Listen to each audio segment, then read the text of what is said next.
सभी भक्तों को जय श्री राधे राधे, जय श्री सीताराम। नित्य की भांति आज भी सत्संग प्रारंभ करने के पूर्व मैं समस्त आत्मीय जनों को बड़ी आस्था से, बड़ी श्रद्धा से, विनयावत भाव से नमन करते हुए आज एक प्रसंग आपके बीच प्रस्तुत करूंगा। शीर्षक है जगन्नाथ धाम की महिमा। जगन्नाथ धाम का महत्व और वहां पर भगवान की प्रतिमाओं का पूजन, उनका अर्चन करने से क्या लाभ मिलता है, विस्तार से संदर्भ में चर्चा करूंगा। आइए हम सब मिल करके जगन्नाथ धाम की महिमा के संदर्भ में एक पवित्र चर्चा जो कि ब्रह्म पुराण में प्रस्तुत की गई है, उसे मैं आपके प्रति निवेदित कर रहा हूं। वैसे तो पुरुषोत्तम क्षेत्र,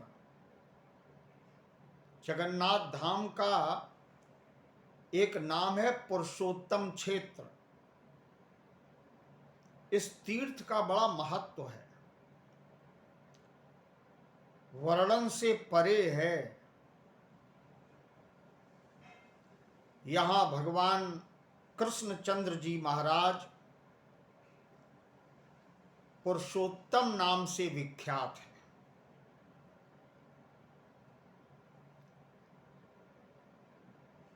इसीलिए इसको पुरुषोत्तम क्षेत्र भी कहते हैं। वर्तमान में हम लोग भगवान के जिस विग्रह का दर्शन करते हैं,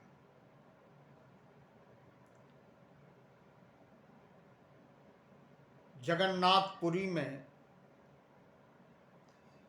पहले ठाकुर जी का ये विग्रह वहां नहीं था। बहुत पहले सृष्टि जब प्रारंभ हुई तो भगवान ने इस क्षेत्र में नीलमणि की प्रतिमा बना करके स्वयं स्थापना की थी।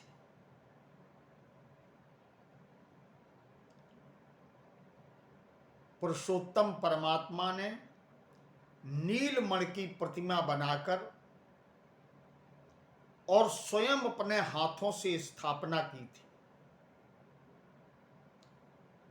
उस मूर्ति का ये प्रभाव था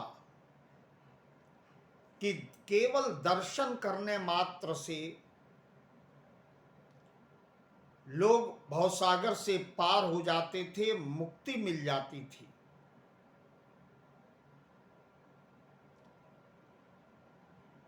लेकिन वर्तमान में कोई न कोई ऐसा विशेष कारण रहा जिस कारण से उस प्रतिमा का दर्शन दुर्लभ हो गया। अब वो दिखती नहीं है। ये पूर्व सतयुग की बात है, पहले सतयुग की। जब द्वितीय चतुर्युगी आई तो दूसरे सतयुग में एक राजा हुए जिनका नाम था इंद्रधुम्न।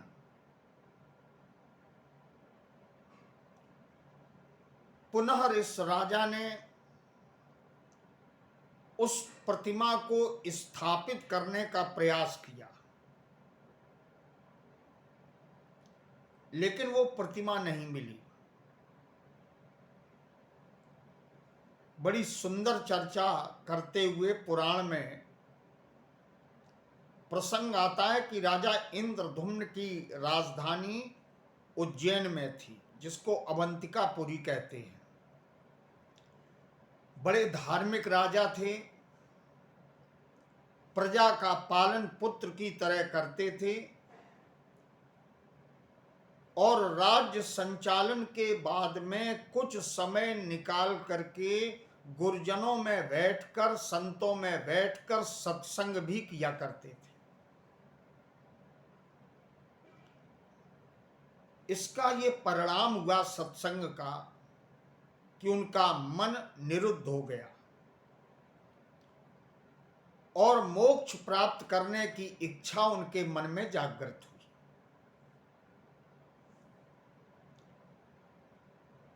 मन में विचार आया राजा के कि हम किसी विशेष तीर्थ का सेवन करें, वहां निवास करें, भगवत चरण का आश्रय ले लें तो मुक्ति मिल जाएगी, भवसागर से पार हो जाऊंगा। ऐसा सोच करके राजा इंद्रधुम्न तीर्थ की तलाश में, दिव्य तीर्थ की तलाश में निकल पड़े। चूंकि प्रजा प्यार करती थी, इसलिए राजा के साथ में प्रजा भी चल पड़ी। सैनिक, अमात्य, ये सब चल पड़े। चलते चलते राजा समुद्र के पावन तट पर, दक्षिण समुद्र के किनारे, जिसको आजकल बंगाल की खाड़ी कहते हैं, उस तट पर आ गए।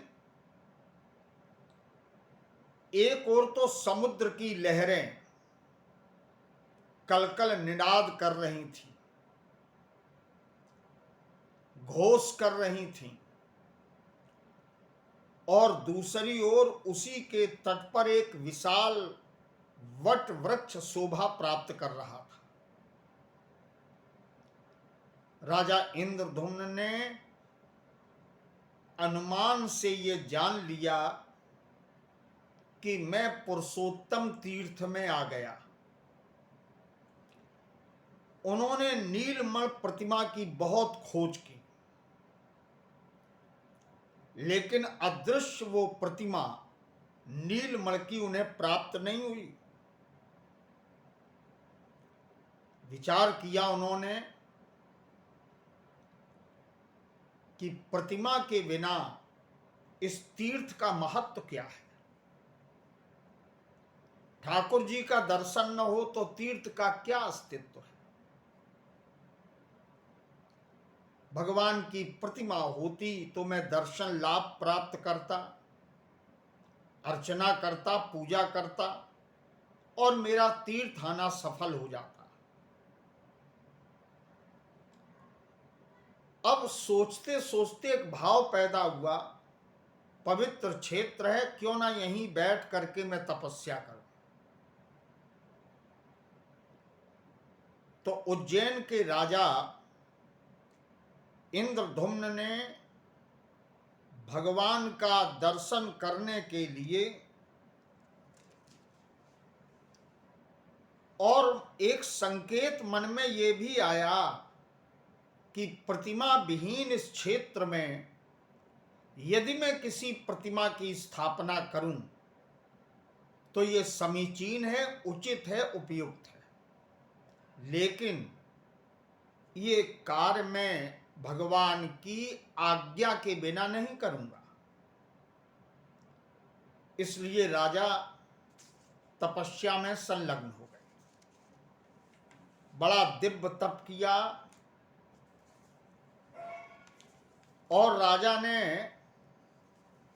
उसी पवित्र स्थान पर चारों दिशाओं के राजाओं को भी आमंत्रित किया। राजा एकत्र हुए, अपना प्रस्ताव इंद्रधुम्न ने समस्त राजाओं के सामने प्रस्तुत किया कि मैं यहां एक प्रतिमा की स्थापना करना चाहता हूं। सर्वसम्मति से एक प्रस्ताव पास हुआ। राजाओं ने कहा कि आप यहां एक यज्ञ करावें और यज्ञ का अनुष्ठान इधर प्रारंभ हो और उधर मंदिर की संरचना, मंदिर का निर्माण भी प्रारंभ हो। दोनों कार्य एक साथ आपको संपन्न कराने हैं। अब राजा के पास कोई अभाव था नहीं, तो इंद्रधुम्न की तत्परता के कारण समय पर दोनों कार्य संपादित हो गए। मंदिर बड़ा ही आकर्षक बन गया और अश्वमेध यज्ञ भी पूर्ण हो गया। लेकिन अब चिंता इस बात की राजा को हुई कि इस मंदिर में प्रतिमा पत्थर की हो या मिट्टी की हो या लकड़ी से निर्मित हो, इस समस्या का समाधान कैसे होगा। इस चिंता से चिंतित राजा इंद्रधुम्न ने भगवान की शरण ली और तपस्या में पुनः लग गए। अब राजा की वहां यज्ञ भक्ति थी। मैं एक निवेदन करूं, यज्ञ भी करें तो उसमें भी प्रशंसा का भाव ना हो, उसमें भी समर्पण का और भक्ति का भाव होना चाहिए। जैसे ही भगवान का स्तुवन किया, चिंतन किया, तो भगवान ने स्वप्न में राजा से एक बात कही कि राजन, अब तुम चिंता छोड़ दो। इस तीर्थ में जो विश्व प्रसिद्ध प्रतिमा है उसकी प्राप्ति का मैं तुम्हें उपाय बता रहा हूं। राजा सुनने लगे और ये स्वप्न में भगवान ने स्वयं आकर के राजा से कहा। भगवान बोले, कल सूर्योदय होने पर तुम प्रतिमा लाने के लिए अकेले ही समुद्र के किनारे जाना। वहां तुम्हें एक विशाल वृक्ष दिखाई पड़ेगा, जिस वृक्ष का कुछ भाग जल में होगा और कुछ भाग उसका स्थल पर होगा। शाखाएं जल में भी होंगी और स्थल में भी होंगी। तुम उसको काटना। काटने पर वहां एक अद्भुत घटना घटेगी और उसी घटना से प्रतिमा का निर्माण तुम्हें करना नहीं पड़ेगा, न किसी से कराना पड़ेगा। प्रतिमा का निर्माण स्वयं वहां होगा। लेकिन कैसे होगा, ये बात भगवान ने राजा को नहीं बताई। प्रसंग आता है, प्रातः काल का समय हुआ। राजा इंद्रधुम्न उठ करके समुद्र के तट पर जब गए तो वहां लहलहाता हुआ बड़ा सुंदर एक वृक्ष देखा। स्वप्न के आदेश के अनुसार राजा ने उस वृक्ष को काटा और जैसे ही वृक्ष को काटा तो भगवान विष्णु और विश्वकर्मा ब्राह्मण के रूप में प्रकट हो गए। भगवान विष्णु ने राजा से कहा कि आइए मेरे साथ आप यहां बैठे। अब ब्राह्मण का वेश था तो राजा ने प्रणाम किया। अब भगवान बोले मेरे साथ यहां बैठिए। तो राजा और पुरुषोत्तम परमात्मा भगवान उसी वृक्ष की टहनी शाखा जो काटी नहीं गई थी उसी के नीचे छाया में बैठ गए। भगवान बोले राजा से ये मेरे चतुर शिल्पी हैं, मेरे निर्देश के अनुसार ये बड़ी उत्तम प्रतिमा का निर्माण करेंगे। अब चूंकि वेश ब्राह्मण का था लेकिन वो देव शिल्पी विश्वकर्मा थे। एक क्षण का समय लगा और विश्वकर्मा भगवान ने एक ही क्षण में कृष्ण की, बलराम जी की और सुभद्रा की प्रतिमा बना करके तैयार कर दी। राजा ने जब ये चमत्कार देखा तो बड़ा आश्चर्य हुआ। राजा ने हाथ जोड़े और प्रार्थना की कि आप दोनों का व्यवहार मनुष्य जैसा नहीं है। प्रभु मैं आपका यथार्थ परिचय जानना चाहता। भगवान बोले राजन मैं तुम पर बहुत प्रसन्न हूं, वरदान मांग लो। भगवान का दर्शन करके, प्रभु के मधुर वचन सुन करके राजा का हर्षातिरेक से रोमांच हो आया और कुछ समय के लिए, कुछ क्षणों के लिए संसार की सुध राजा खो बैठे। क्योंकि जिस समय इस प्रकार का कोई दृश्य उपस्थित होता है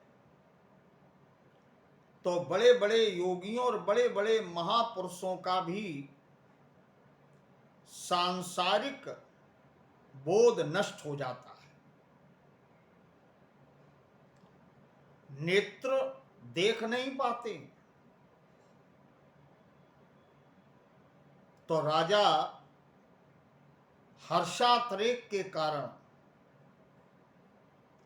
सांसारिक बोध कुछ समय के लिए खो बैठे। लेकिन भगवत कृपा थी तो प्रणाम करके राजा ने कहा प्रभु मैं आपके दुर्लभ परम पद को प्राप्त करना चाहता। ये वरदान मांगा। भगवान प्रसन्न तो थे ही। मेरे ठाकुर जी ने कहा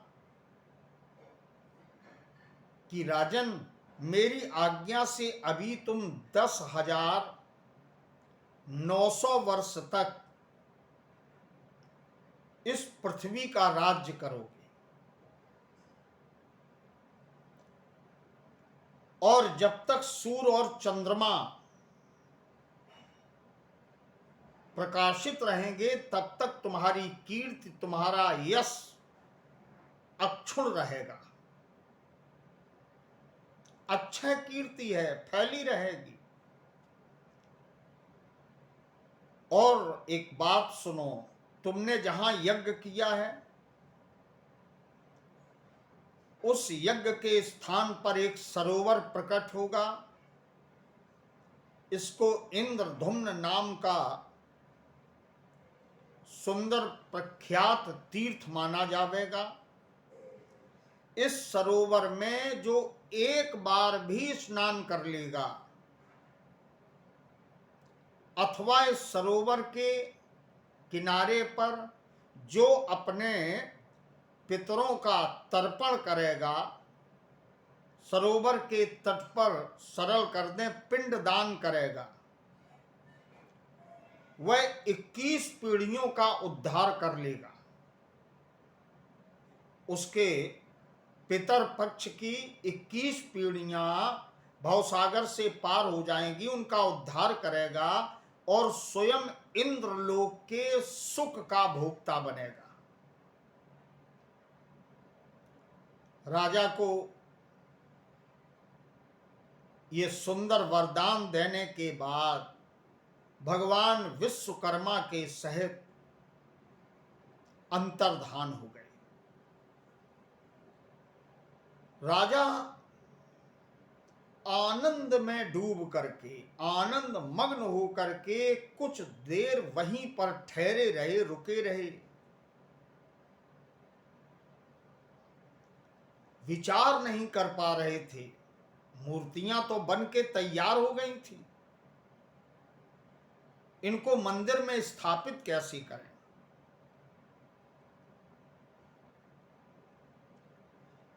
जब चेतना आई तो मानो किसी अंतर प्रेरणा ने उनको प्रेरणा दी और विमानाकार रथों में, जैसे विमान होता है इसी प्रकार के रथ में तीनों मूर्तियां राजा ने बैठा ली और सुंदर वाद्य बजाते हुए मंदिर के पवित्र द्वार के निकट आए और शुभ मुहूर्त में राजा ने प्राण प्रतिष्ठा कराई तीनों की, कृष्ण जी, बलराम जी और सुभद्रा। इस प्रकार से राजा इंद्रधुम्न के सत प्रयास से जगन्नाथ भगवान का दर्शन सहज सुलभ हो गया, अन्यथा वो परमात्मा के द्वारा स्थापित नीलमणि की जो प्रतिमा थी वो अदृश्य हो गई थी।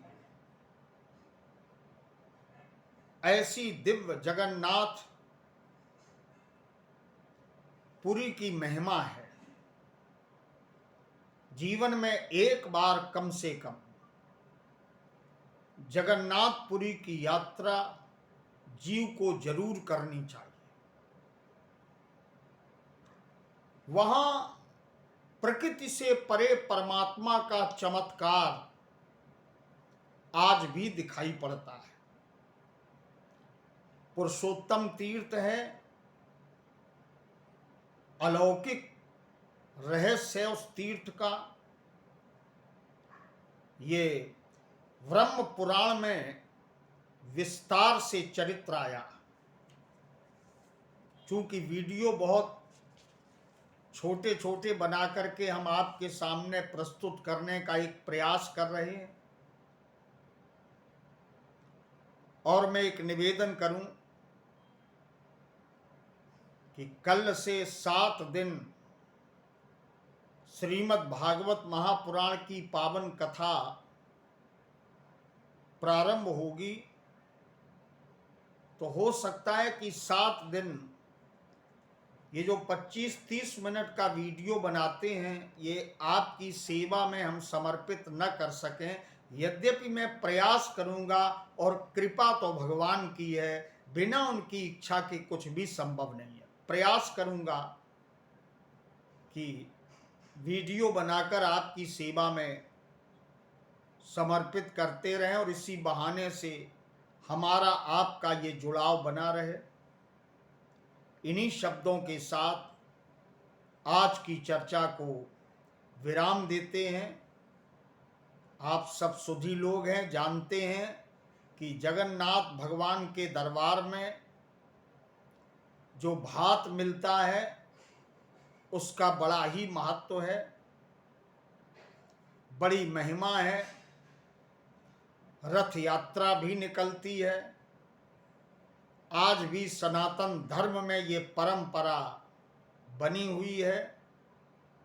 इन्हीं शब्दों के साथ भगवान कृष्णचंद्र जी महाराज, बलराम जी महाराज और सुभद्रा बहन के चरणों में प्रणाम करते हुए मैं वाणी को विराम देता हूँ। कामना है कि हम सब इसी प्रकार सत्संग से जुड़े रहें और ठाकुर जी हम लोगों के मन को अपने चरणों से जोड़े रहें। ये उनकी बहुत महती कृपा है और यही उनका सबसे बड़ा वरदान हम लोगों के लिए साबित होगा। मानव जीवन प्राप्त करके मन यदि कुछ समय निकालकर इस घोर कलयुग में भगवान का सत्संग कर लेता है, उनकी चर्चा कर लेता है, तो मन, वाणी और चित्त, अंतःकरण पवित्र हो जाता है, परम शांति प्राप्त होती है। इन्हीं शब्दों के साथ आप सबको जय श्री सीताराम, जय श्री राधेश्याम।